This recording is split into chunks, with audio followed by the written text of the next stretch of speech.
Welcome back to Mighty Number 9 Let's Play. And now we're gonna fight the second Robot Master. Eh. Oh no, not this one. Even the select screen is uninteresting. I love how the default option for "Are you sure?" is no. Would you I'm like never to play sure about again? this game. You have selected no. So, yeah, the Kickstarter. We did mention it a bit last part, but this was probably, unless I'm mistaken, this was probably one of the first aquatic mine. Now it's a water ride, but it's the Mighty Number 9 Kickstarter was probably one of the first major high-profile ones. Because I think Shovel Knight was also around then too, correct? Or Yeah, it was. I think Shovel Knight was first, but I think Yeah. Mighty Number 9 was I think Mighty Number 9 is still probably the biggest yeah, it's much more of any video game. because I think of that, because you had not Mega Man's creator, but like the person who most people are associated with Mega Man, like making a game that was touted as a kind of return to the Mega Man style of games. Because at that point, it is weird how the shift how things have shifted. Because back in this point, everyone hated Capcom because they're like because they cancelled like 3 different Mega Man games in a very short amount of time, and everything Legends 3, Universe, and something else. was Universe. Did they make your own? Yes. Yes. Yeah. Yeah, and then wasn't there also an MMO? Yes, Yeah, there that was was an it. MMO because that is the only official meeting of Classic NX, but I think it was only released in some like Eastern European countries. Like I think it was I may be wrong about this, but I think that was technically released. It just had no like English speaking official release. But And not to mention like the only like quote unquote Mega Man game that Capcom released since Mega Man 10 was a fan made Mega Man versus Street Fighter. yes, for the 25th anniversary. So for the 25th anniversary of one of their flagship characters, we got a fan game, which I have a copy of it somewhere because years ago I bought a official Mega Man Mega Buster flash drive that included, it included some soundtracks, Mega Man X Street Fighter, and the first Archie arc. RIP. But to come back to the quick Kickstarter, so again, very very high profile, a big name in gaming was behind this game. And again, the climate was fuck Capcom, Inafune, you're our savior type of thing. Yeah. And then it's fucking. And then obviously we know how it happened. Inafune, I guess, just spent all of his money on coke and whores and released a very shitty game. And now Capcom started making amends with releasing, Legacy collections, and now we're having a true sequel, Mega Man 11, which looks to be, just from what they revealed in the trailer, it's almost like Capcom are trying to beat Inafune at his own game, because Mega Man 11 almost feels like Mighty Number 9 done right, which is like the complete opposite of what Mighty Number 9 was going to be. But just the amount of money. So I looked through. We mentioned it a little bit. So yeah, the original goal was $900,000. So US dollars. And that was met in 2 days, which is fucking crazy, to raise almost $1 million for in 2 days. And then along the way they started adding additional stretch goals, which I believe some of the stretch goals were things like voice acting was one of them, and I think porting it to other consoles was one of them. I'm not sure if Stefan were like things like extra levels included in the stretch goals. I believe that was some extra. I think bonus missions, like stuff like bonus things that you could do, but it wasn't like actual levels in the game, but more so like bonus stuff that you can do. Like how Mega Man 9 and 10 has that like challenge mode. Oh yeah. I think that was what was added in. Oh, and it's also worth remembering that this started in September of 2013, and the game didn't come out until June 2016. Well, Yeah. something like that. I don't think is a problem in theory because again the team was small, so I don't have a problem with them at the game because I think even Ukulele was delayed a few times. It's the fact that there was no transparency.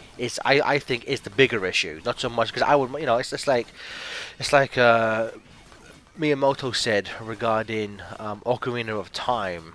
It's like a delayed game.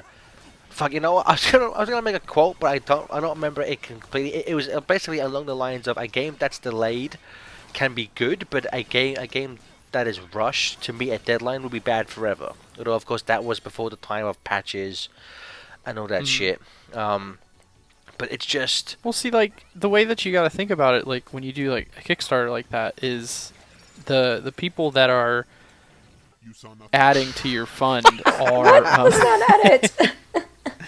the people that are that are contributing are in a way investors, and totally. in any business you have an obligation to your investors to be like, this is what's going on. I don't want to give my money to some shady shit. I want to know where that money goes. Exactly. Not to mention that even like most other like game developers, if a game gets delayed, they'll tell you it gets delayed. Mighty Number 9 didn't tell anybody anything. Like they would say like, "Oh, we're going to reveal something on this day," and then like weeks would go by and they would say nothing. Yes. Like that was the biggest problem. Like it wasn't like they were like, "Oh no, we're delaying because we're doing this thing." They just didn't say anything to anybody. That's what made it even worse. Mm-hmm. You just refuse to chill out. Don't you run. God damn it, Cryo. Wait a minute. Sure it's nothing a little cold Is shower. Cryo level 2? Yes. So, please tell me that the order that you fight the mighty numbers in are the order that their weaknesses are. I have honestly, I have no idea what exactly. I think it is. Yeah, because Oh, that's that. Oh no. I think it's suggested you fight Cryo first, Well, though. the game like gives you like an order like 1 to 8. Like you can technically play them in any order you want, but I just did 1 to 8, and I'm not even sure what their weaknesses are. I just kind of fought them and just kind of used whatever. Like this was like, oh, I have fire. Let me fight him with ice, and I died a lot. Still. Stefan, your method of stand next to the enemy and get hit doesn't seem to be working. You might want to try something else. Because I didn't realize at this point that you could charge up the fire attack. He's still going. Nope. You need to get a death counter. Edit that in there. Jesus fucking Christ. Stay cool.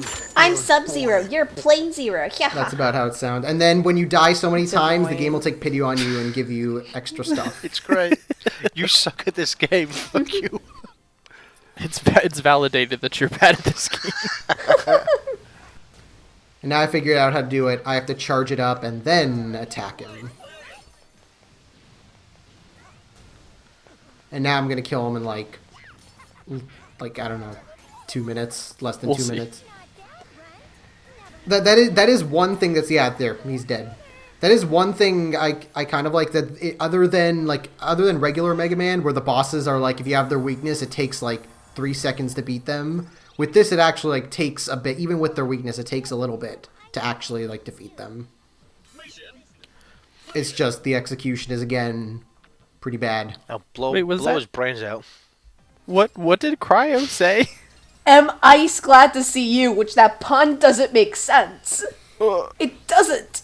I think I'm gonna throw up. I like how in that Please model do. it looks like Beck just gets fatter in his face when he gets this power up.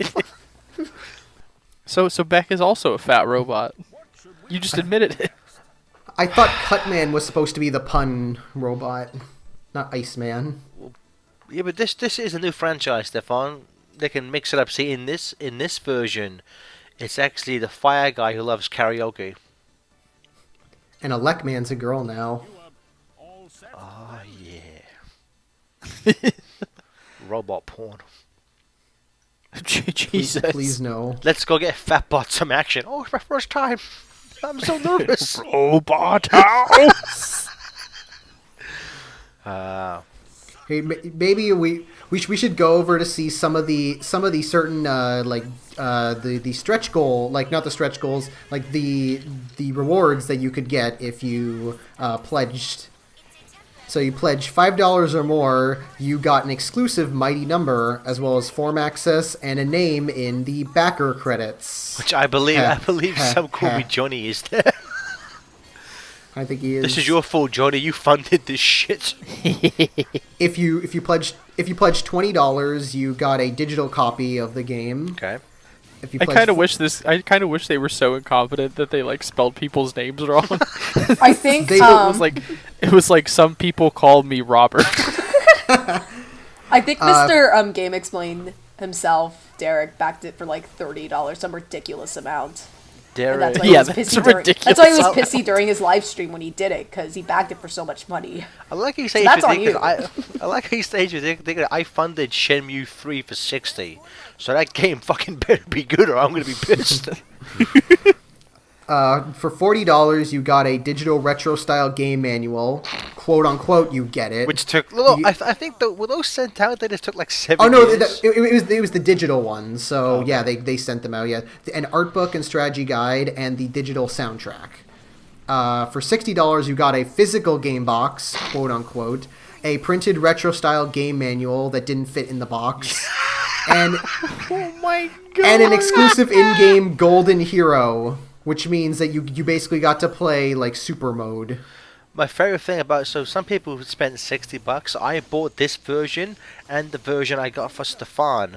I bought 2 copies of this game for $12, and they came with the art book inside. And then it says if you also pledged $60 or more, you get an all digital reward set. So the digital copy, reward. The exclusive in-game golden hero, the in-game transformation. he screams, and then you get the backer. And also you get backer only participation events. $80 gives you all of that stuff as well as beta access. Oh my god! Ooh, beta access. If you spent $99 or more, you got a T-shirt. An exclusive in-game transformation and beta access, as well as a backer-only transformation, and beta access for the Steam. $120 or more got a printed art book and strategy guide. Oh my god! $175 or more got an enemy mascot plushie and another T-shirt. $250 or more got a signed hardcover art book, a boss poster, other region physical game box and game manual, and $500 or more helps you create a challenge mode, as well as a Inafune signed original sketch. Oh my god! $600 or more is another Inafune signed original sketch. $1,000 gets your voice in the game. Didn't Eagle Raptor do that? He might have. $2,500 gets your face in the game. Oh no, is that what he did? I know Eagle Raptor did. Isn't there in the background? Isn't there a Game Grumps like billboard? So Eagle Raptor dropped $2,500 for this game. Jesus fucking he Christ! Can afford. $5,000 lets you design an enemy. And $9,999 get an original Mighty Number boss concept, 3D printed boss model, a special boss number serial T-shirt. Did anyone bid do for one that? of those? 2 people. No. No. Here's a kicker: $10,000. You get dinner with Keiji Inafune. 4 people did that. Oh my god! I really want to know if that dinner actually happened. I would love to hear some sort of first hand. What? Rip Beck. So essentially, based on those 6 people, that is almost $60,000. Can you fucking imagine all the better things that a charity could have done with $60,000 instead of 40 of that going to have dinner with an incompetent businessman? But he's you not see, a businessman. No, everyone, a lot of people, including what's his name from Platinum Games who blocks everyone and tells you to go fuck yourself?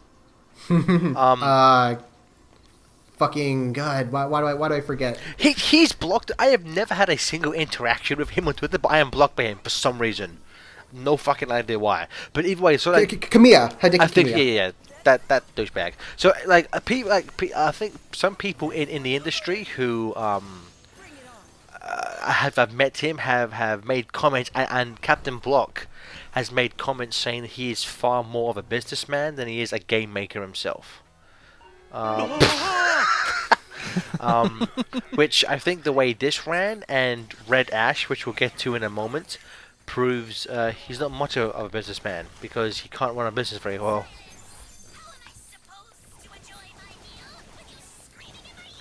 Now you see her gimmick is that she says Z's a lot. What is this fucking Sonic? What is this fucking Lost World? Everyone has a name with a Z. Xena. So again, like I know people criticize the writing in like Sonic Colors and shit, but I will fucking take Baldy Nose Hair over this trash any day of the fucking week. The voice actor, like for the longest time I thought it sounded like Great Alile. It was like Great Alile or this anime actress who's been in stuff like I forget her. It's Sarah W. It's a weird name to pronounce, but like it sounded like a mix between both of them. But nope, it's someone completely different. I think she was in a bunch of live action, like a random live action shows. Yeah. So then we should also talk about the fact that didn't they start a second Kickstarter? With Red Ash, yeah. I mean for Mighty Number 9. Didn't they open a second one to get more money? Wait, no. I don't believe so. I think it's just Red Ash. Yeah, Red Ash was the second one. Well, hold on. Did Red Ash... One of his projects had multiple Kickstarters. That's what I'm saying. I thought it was Mighty Number 9 opened a second Kickstarter for additional stretch goals. Let me quickly look that up because I thought it did. Yeah, I remember that also. But Red Ash was, I guess so, as Mighty Number 9 was, a spiritual successor to Mega Man Classic. Red Ash was supposed to be the spiritual successor to Mega Man Legends, I think, and it was gonna kind of fill up the void that the cancellation of Mega Man Legends 3 did. You're correct. It was a crowdfunding campaign for bonus content. For what? With the stretch goal to raise $200,000 for full English voice acting. That's what it was. Yep. Yeah. Oh my and then God, they asked for an additional. They asked on their Kickstarter page for an additional $198,000 to complete a DLC stage featuring Beck's rival Ray. Did that ever come? And then, did that ever come out? Oh my God, that's disgusting. I think it did. I haven't tried it. And I know, Red Ash, it was supposed to be $800,000, but only made $519,000. That was it. Yeah. Well, no. Well, no. The thing was, after it failed, Inafune just came out and said, "Oh, it's okay. We already have a Chinese company back in the bill."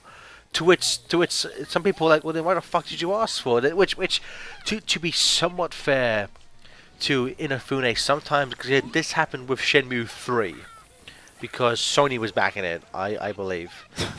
My non-hands. God damn, I missed that book. But I believe sometimes bigger companies, they want they want to do everything they can to ensure they will get their investment back, which is completely fair for a business. And so sometimes they will say, like, if you can prove X amount of people would buy this game, we will fund the rest of it. So if, like, Shenmue 3, their Kickstarter was only for $2 million, which people were like, that's not going to be nearly enough to make a Shenmue game. But after it was funded, they revealed, it's okay, Sony's paying the rest. We just had to convince them this would earn money for them. So in something like that, I can get it. But with Red Ash, it's like, fucking finish Mighty Number 9 first. Also, not to mention that, like in mid 2015, Comcept had teamed up with Legendary Pictures to make a movie about Mighty Number 9. Was it Legendary? Yes. What? Legendary, I used to have respect for you. Why the fuck would you team up for this?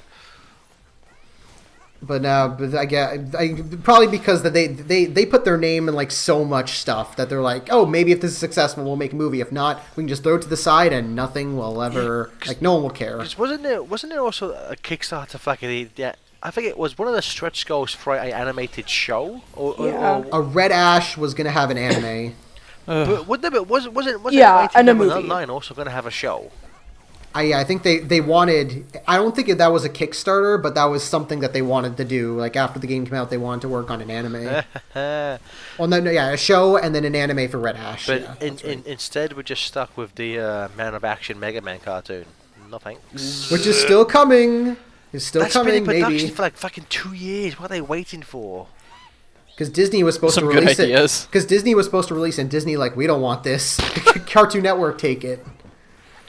The Cartoon Network is like the worst place to take a licensed show. Because Cartoon Network or don't give a new show fuck. in general. Or show in general. With some of their original projects, they tend to favor it a bit better. But if it's a licensed show, they don't give a fuck. Well, I mean, slightly, but I mean, like if it's not Teen Titans Go, then they don't care about marketing it or. Technically, Teen Titans Go is in house, right?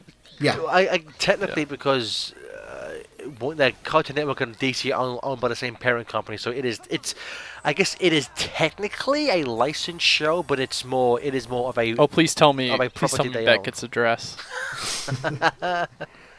Yeah, Warner Brothers owns all of DC, and they own all of Cartoon Network, so it is an in-house show. I think technically because Cartoon Network and DC are different companies, it is technically classed as licensed, but again, it's we're just. Yeah, technically it's classed as licensed, but it's still animated like within. I mean, like something like Sonic Boom was animated somewhere else, and like the Pokemon stuff were animated somewhere else. So those are like the most obvious like. Not in-house sub products. Isn't Pokemon on Disney now? Yeah, because Cartoon Network could run it at like 4 in the morning, and the Pokemon company was like, "Fuck you guys," and went to Disney. Which is funny because the Pokemon movies started off at Warner Brothers, then they went to Disney with Touchstone, then they became independent. Meanwhile, like the TV show was Warner Brothers, and then went to Disney. Well, no, first I think after Warner Brothers, it went to Miramax because I think Miramax released. Yeah, it was at Miramax for a while. Well, yeah, that's right. Miramax is Disney, so that count. Like I said, Touchstone, but I meant Miramax. Everyone, every dumb movie hipster's favorite joke. What's your favorite Disney movie? Pulp Fiction.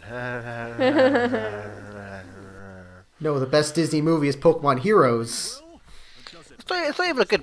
That's not even anyone's favorite Pokemon movie, Stefan. You idiot. That's true. It's that's like number 7. There's some stuff I appreciate about it, but it's still like.